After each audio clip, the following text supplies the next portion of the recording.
Mercredi, 10h, la journée a déjà bien commencé et on va commencer par faire un gros chignon. Il n'y a pas si longtemps, j'ai compris la lourdeur du mansplaining.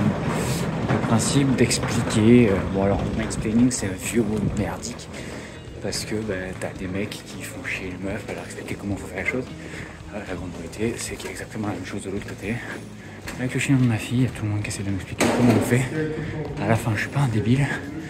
Juste que j'ai pas de cheveux sur la tête depuis que je suis né. Ma mère m'a pas appris à faire des chignons. J'en ai pas fait 15 000 déjà. Je commence seulement. Donc à moins d'en faire et d'en refaire et d'en refaire, j'arriverai pas à en faire. Et à chaque fois qu'il y a quelqu'un qui vient m'expliquer, c'est très gentil, hein, c'est pas ça le problème. Le truc c'est que maintenant j'ai 15 façons différentes de faire un chignon. Il y en a aucune que je sais faire parce qu'il y en a aucune que j'ai mise en pratique suffisamment longtemps pour y arriver. Donc expliquer les choses aux gens une fois c'est bien, deux fois c'est très bien, trois fois parfait. Après on arrête. Cette personne, si elle veut savoir faire quelque chose, il faut qu'elle pratique. C'est tout. Et aussi, si quelqu'un n'y arrive pas au bout de 2, 3 ans et 15 000 essais, c'est soit qu'il est vraiment pas doué, soit qu'il en a vraiment rien à foutre. Ah bon, faut laisser tranquille quoi. Tu vois, je viens d'avoir une conversation très intéressante sur la logique de la vie, tu vois. Et ce que j'en retire, c'est on n'est pas si seul que ça. C'est-à-dire que je viens d'avoir une demi-heure de parlotte. Et en fait, on est tous plus ou moins en train de vivre des choses similaires. Et on se sent seul. En fait, on n'est pas seul. C'est juste qu'on est chacun de notre côté à vivre esseulé des situations similaires. C'est pour ça qu'il y a le rapport de communauté, les gens qui se rassemblent pour décharger, pour trouver des points communs avec des personnes et se sentir moins seul. Mais on vit dans un monde où c'est devenu compliqué parce que les réseaux, ceci, faut que tout soit nickel, que tout paraisse au mieux et tout. Et s'il y a un truc que je veux garder dans ce vlog, si je l'améliore par la suite, c'est qu'en fait, si ça va pas, je vous le dirai en fait. Si je suis fatigué, si je suis malade, je le dirai. Parce que je pense que ça peut aider 2-3 personnes à se dire, en fait, je suis pas le seul à galérer. Et voilà, c'est le gros souci des réseaux, je pense. Et je vous en parlais hier, je vous en parle dans une vidéo qui sort sur l'autre chaîne aujourd'hui. C'est sur l'authenticité. Et je vous mets le lien en description. Et en gros, voilà, on est tous en train de fake la best life sur les réseaux, à montrer la meilleure version de nous-mêmes. On crée de la solitude en faisant ça parce que les gens se rendent pas compte, ont l'impression qu'ils sont des grosses merdes face à des gens sur les réseaux qui ne font que poster la meilleure version d'eux-mêmes. T'entends jamais parler de leur galère et voilà, il faut pas oublier qu'en fait la life c'est de la merde. Enfin, c'est aussi un peu de la merde, mais on peut vivre bien, on peut se contenter et apprécier ce qu'on a. C'était le moment philosophique. On va aller faire une petite course. J'aime bien acheter des choses d'occasion. J'ai acheté la petite Switch un peu moins de 100 € ici en attendant, en cherchant. Et à l'origine, j'aimais bien faire du chinage de brocante et de vide-grenier. Mais aujourd'hui, avec Internet, les gens en vide-grenier, les choses que moi je recherche, ils connaissent les tarifs. C'est assez rare de faire une meilleure affaire qu'en magasin comme ça. Et donc, je préfère aller dans ces magasins-là maintenant, avec un petit budget par rapport à ce que je veux acquérir, en me disant il y a plus de chances que je le trouve facilement. Déjà, je dois beaucoup moins chercher vu que c'est catégorisé.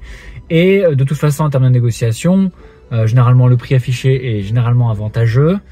Plus avantageux que sur le Bon Coin, parce que sur le Bon Coin maintenant, comme je vous dis, les gens savent les prix, donc ils mettent des prix que je vais qualifier d'irrationnels, parce que quand tu dois te débarrasser de quelque chose ou tu veux faire de l'argent, le vends pas au prix plein en fait, au prix plein d'occasion. C'est quand même vachement triste de jouer à ça. Maintenant bon, si tu veux pas vendre, tu veux pas vendre, et si tu veux attendre que quelqu'un finisse par t'acheter quelque chose en attendant que ça augmente vraiment, voilà, tu n'auras pas ton argent, bref. Et puis j'aime bien ces magasins-là parce que voilà, ils font le travail de filtrage. Alors des fois c'est un tout petit peu plus cher si tu vas dans les trucs de Lidl, pas les trucs de Lidl, les trucs de Lidl c'est les bons prix généralement. Mais si tu vas dans les cash converteurs et cash express et tous ces trucs là, eux ils ont des charges de gestion beaucoup plus fortes. de salariat beaucoup plus forte et tout ça généralement. Et ça fait que les tarifs sont généralement plus chers que sur le Bon Coin. Donc bah, après ça c'est des choix. Mais je fais plus trop les brocantes parce que ça me saoule en fait de chercher par terre dans les affaires des gens quelque chose qu'ils vont vouloir te vendre parce qu'ils pensent que c'est un trésor alors qu'en fait ils veulent s'en débarrasser parce qu'ils n'en ont plus utilité. Donc voilà, c'est un petit peu ma vision des choses. Après ça veut pas dire que je vais pas devoir commencer à faire des salons Pokémon tout ça, mais je ferai ça en temps et en heure. On verra. Bon allez, je vais faire un tour voir ce qu'il y a là-dedans. Alors il y a beaucoup de gens qui font du flip, donc ils achètent des trucs pas chers pour les revendre. Moi je fais pas trop ça. Juste moi ce que j'aime bien c'est acheter ce que je veux moins cher.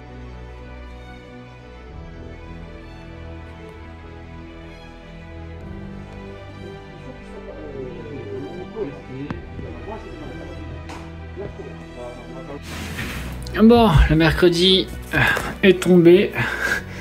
Je reviens pour taffer. Il est 18h30 plus que 15h. Donc on va là 18h, on va dire que voilà. Il me reste donc ce tronçon ici. On peut faire une longue jusque minuit.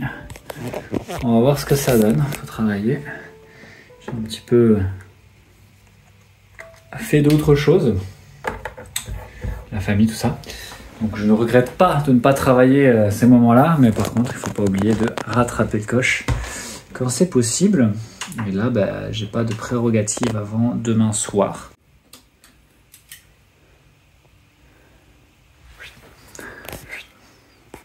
Pour finir, j'ai été chercher à Plouf dans les Pokémon prévus dans différents jours. Donc là, il n'y a pas le mercredi. Donc là, c'est, on va dire, un jour bonus le mercredi. Donc on va faire avancer ce qu'on peut faire avancer là-dessus.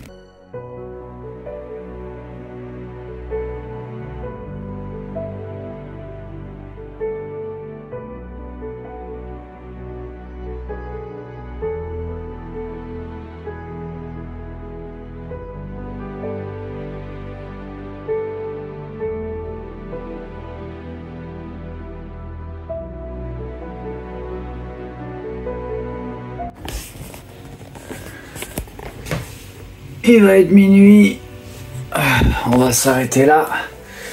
J'ai réussi à faire qu'une seule vidéo. C'est pas tellement grave parce que en fait il a fallu que je retourne complètement la vidéo sur 3 cartouches différentes en plus pour justifier qu'en fait il manquait quelque chose. Donc j'ai fait une vidéo peut-être même plus intéressante que d'habitude, mais tant mieux.